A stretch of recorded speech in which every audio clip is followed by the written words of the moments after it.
So let's talk about chapter 2 in McGraw-Hill's textbook, Advertising. Advertising. Chapter 2 is the environment of advertising. So this chapter is about the power of advertising. And again, I want you to start to think about how you engage with advertising as a consumer, because it will help you take these ideas and put them into practice in your brain, so that you can understand concepts and terms much easier. So this one is the power behind advertising. And like I said, in my first video, advertising has been around since at least the 1850s as we know it today. Um, you know, Google a magazine from the 1800s and see what an advertisement would look like. Sometimes it was just text, sometimes it was hand drawn graphic that they used, but really, as we know, modern advertising really started to evolve in the 1950s. And, it's very powerful, right? It is very compelling of being able to get people to do things and pick up the phone or pick up the phone, not, well, pick up the phone, go to the store and purchase something. And that is understanding your psychology, right? And that's why you're going to always hear me say you should definitely take a consumer behavior class. It's required in almost all marketing programs. But really, if you want to be a good marketer like I've been, you take psychology classes and you really understand the frontal lobe, which is the executive lobe.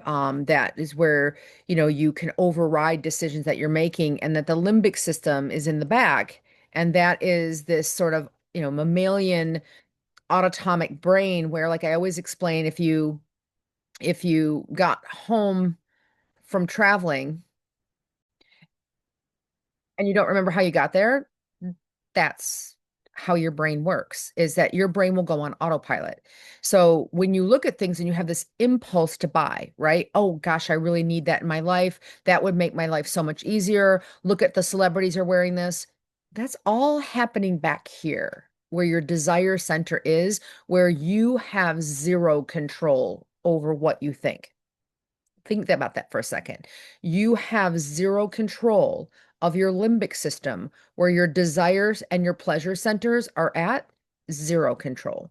The only control that you have in your brain, because that part of the brain you can't control, is this frontal lobe, the executive functioning area, where you can override that conversation and say, no, really don't need that.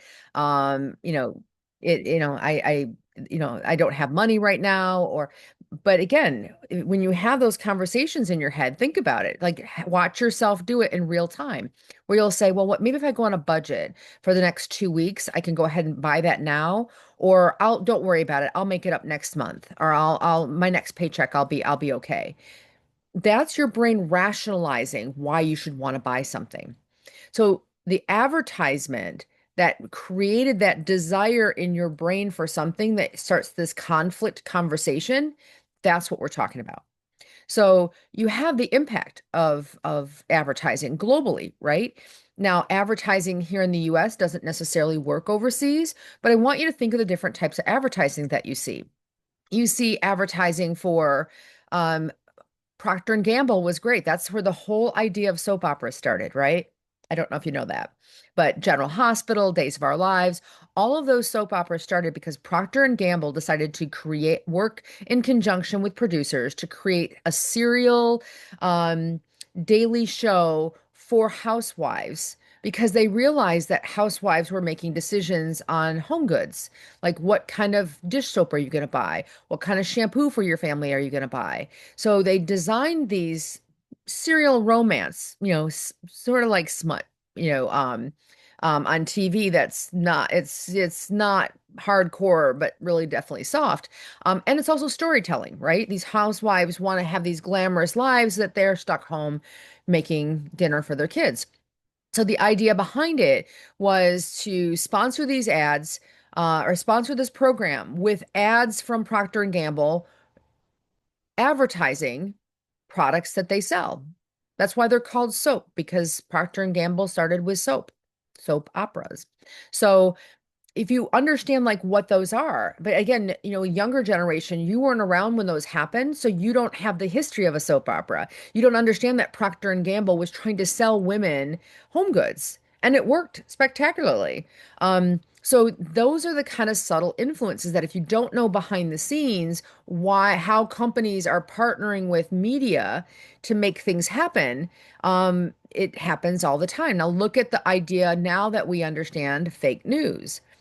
I can literally watch videos of people, let's say current events that are happening on TikTok and in TikTok videos go on all different platforms and the same thing with videos on. People now are becoming reporters. They'll pull out their phone, they'll video something, and you'll see it on social media, but that's the key word before you ever see it on the news, if you ever see it on the news, which is highly problematic. So, one of the things about media is that we have traditional media, which is TV, radio, billboards, as I mentioned, print. We also have non-traditional media, which is on Facebook, for example.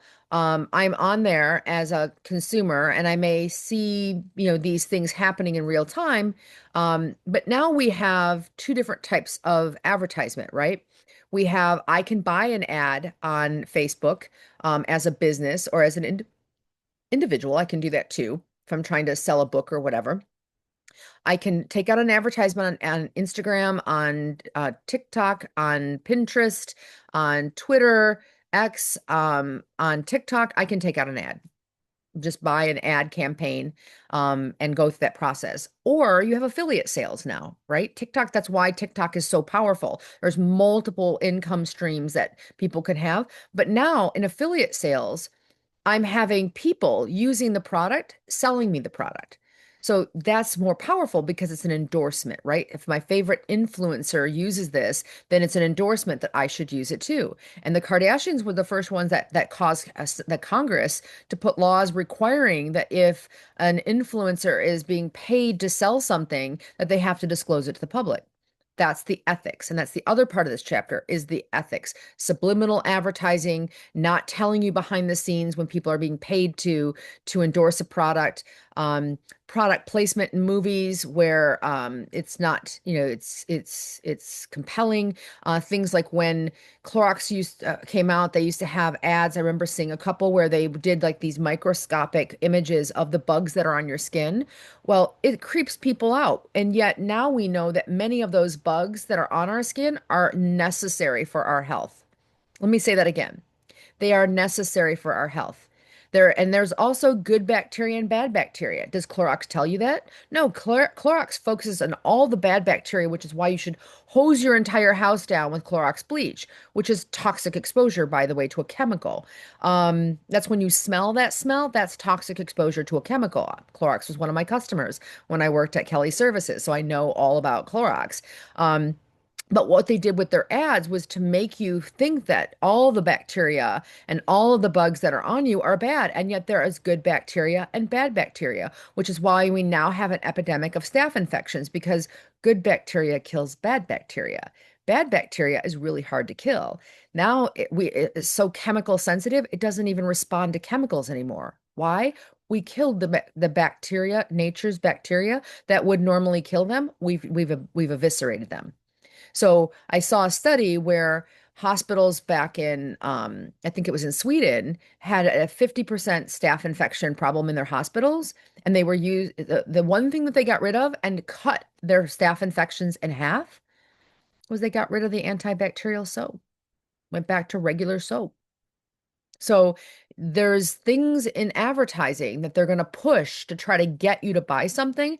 But as a consumer, you now need to question it or have that self-control to say no. So this week's assignment is to start watching advertising, journal what you're seeing, You're going to put that in your paper that you're going to end up writing about advertising campaigns. So start to think about what you're seeing on YouTube, what you're seeing on regular streaming TV, what you're seeing when you open up a Google search. What are you seeing when you drive down the road and you see a billboard? Start to document that because you'll use that in your papers. So pay close attention to chapter 2 because it's giving you the key to understanding how ethics can be good ethics or bad ethics, and how you as the marketer have to be able to determine it. That's why marketing, we are puppet masters. I'm a puppet master. I can look at advertising and immediately tell you who they're targeting, pretty much. And if there's any ethics issues in that, because I see it, because now I've looked at so many advertising campaigns that I know what to look for. And that's what I want for you to do is to start to become very sophisticated at what you're looking at to be able to go, okay, so that's not really true. Let me go look that up to confirm it. Or to look at it and be able to say, yes, you can tell that there's ethics used, but because there's something called truth in advertising, and that's discussed in here. And if you violate truth in advertising, you can file a complaint with the FCC, the Federal or FTC, Federal Trade Commission, or the Federal Communication, because this is advertising comes through the TV. You can file complaints against them for violations to the ethical code of what the government requires of advertisers. So read up in this chapter 2, and hopefully you enjoy what you're learning.